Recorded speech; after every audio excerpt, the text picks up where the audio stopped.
Baik, ketika sistemnya tadi sudah berubah jadi seperti ini, untuk fungsi yang ini sin 2t itu akan kita rubah bentuknya menjadi sin t cos t. Jadi kalau misalkan kalian cek rumus sin A plus B itu sama dengan sin A cos B ditambah cos B sin A. Nah, nanti B-nya diganti A saja. Jadi nanti sin 2A itu sama dengan 2 sin A cos A. Kalau misalkan A-nya kita ganti T, sin 2T sama dengan 2 sin T cos T. Nah, karena di sini setengah sin 2T, maka sin 2T-nya kita bagi 2, sehingga nanti jadinya sin 2T per 2 itu sama dengan sin T cos T. Bagian yang ini kita pindahkan ke sini, sehingga nanti dihasilkan A kuadrat per 2 dikali T plus sin T cos T plus C.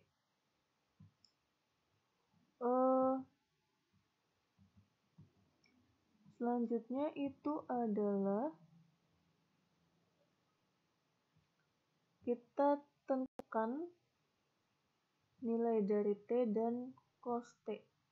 Kalau tadi kita tahu bahwa X itu sama dengan A sin T, berarti sin T kan nanti sama dengan X per A. Nah, kalau kita bicara bahwa sin T sama dengan X per A, dalam sebuah segitiga, coba diingat kembali tadi bahwa rentang T itu ada di min pi per 2 sampai pi per 2. Artinya T tidak boleh lebih dari 90 derajat. Makanya di sini saya mengambil contoh T-nya ada di rentang antara 0 sampai 90 derajat. Kira-kira kalau dibuat segitiga seperti ini. Nah, kita tahu kalau di Pitagoras, kalau misalkan di sini ada sudut T, sin T sama dengan X per A, maka depan per miring, bagian depannya itu X, miringnya A. Lalu yang sampingnya bagaimana? Gunakan saja rumus Pitagoras biasa untuk menentukan sisi yang sebelah sini.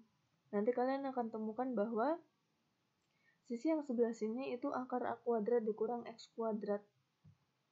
Nah, kalau dari sini, tadi saya katakan bahwa sin T itu kan sama dengan depan per miring. Berarti X per A.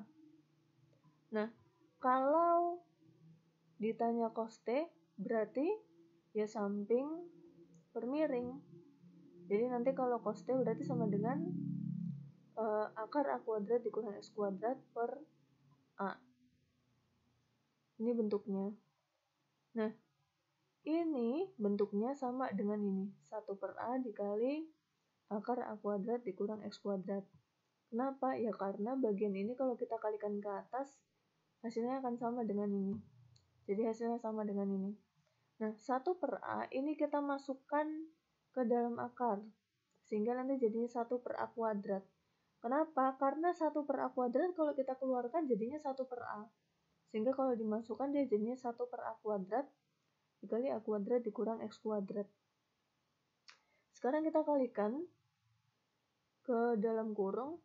1 per A kuadrat dikali A kuadrat itu sama dengan 1. Kenapa?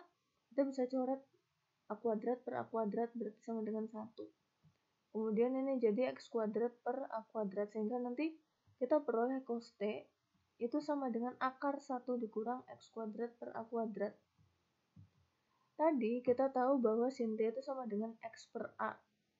Berarti T-nya berapa? T-nya sama dengan sin inverse X per A.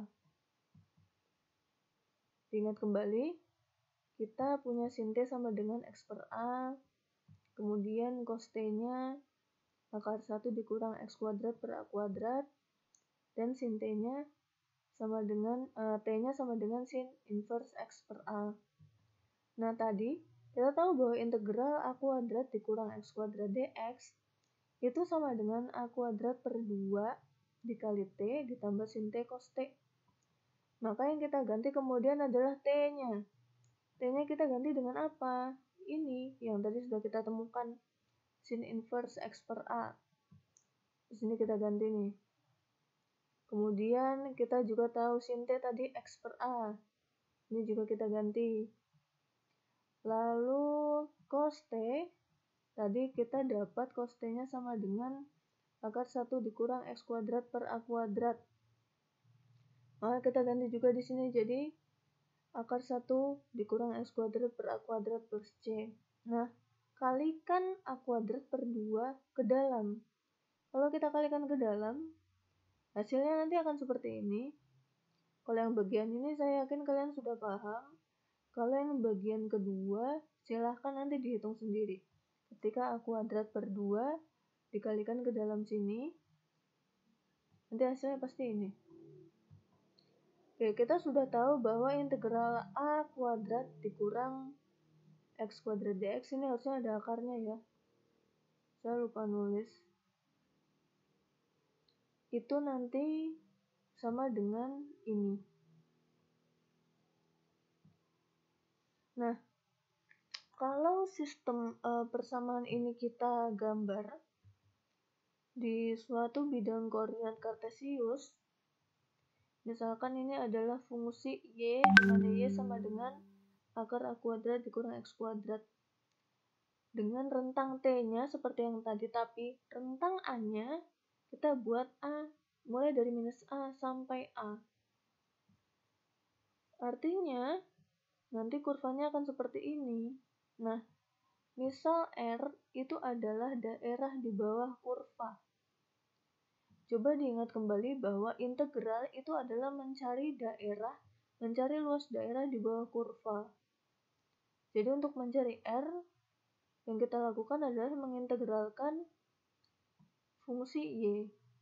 Jadi nanti integral akar A kuadrat dikurang X kuadrat, tapi kita batasi mulai dari min A sampai A. Untuk integral yang nilainya dibatasi, saya yakin kalian sudah pernah belajar ini di materi-materi sebelumnya. Ada biasanya integral 3x, kemudian dibatasi mulai dari 0 sampai 1.